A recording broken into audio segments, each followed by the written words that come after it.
If we told you an election was fixed, you would rightfully demand proof. Stuffing the ballot box or buying votes, for example.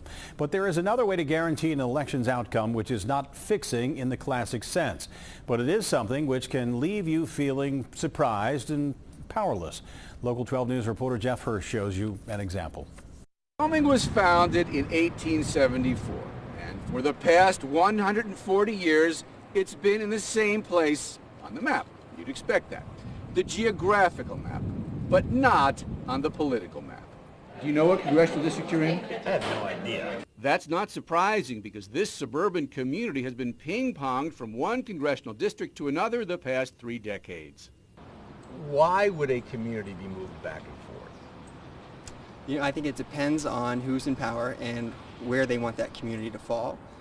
Consider this. Statewide, Ohio is pretty much 50-50. One U.S. Senator is a Democrat, the other a Republican. Barack Obama carried Ohio 51-48 in 2012, and the total congressional vote that year, that's adding all the districts up, was a slight Republican edge, 51-47. So you'd think Ohio's 16 congressional districts would be about equally divided, but that's not even close. There are 12 Republicans in Congress and only 4 Democrats. That's because the Republicans control the governor's office and the legislature.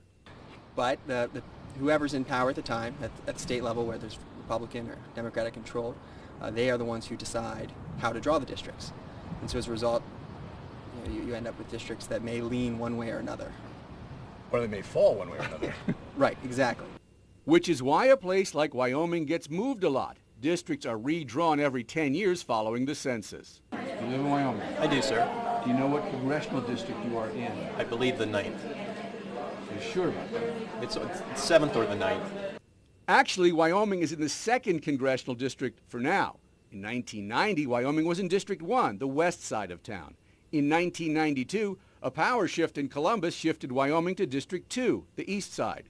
In 2002, back to 1, and in 2012, back to 2. Wyoming is about 50-50 Democrat and Republican. When the Democrats are in charge, they want those Democratic votes. And when the Republicans rule, they don't. So now, Wyoming is in the overwhelmingly Republican 2nd district, which stretches all the way to Portsmouth. And Wyoming's Democratic congressional votes are basically diluted and have no real impact. Adding to the confusion, Wyoming's state Senate district has also been redrawn. You've thought about this again, right? And now you were talking about what? Not congressional, but Senate.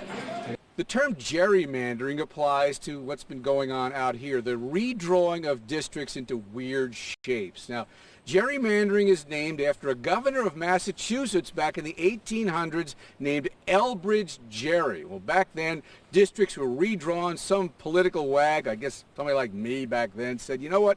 It looks like a salamander, the district does, and it became known as gerrymandering. In Wyoming, Jeff Hirsh, Local 12 News.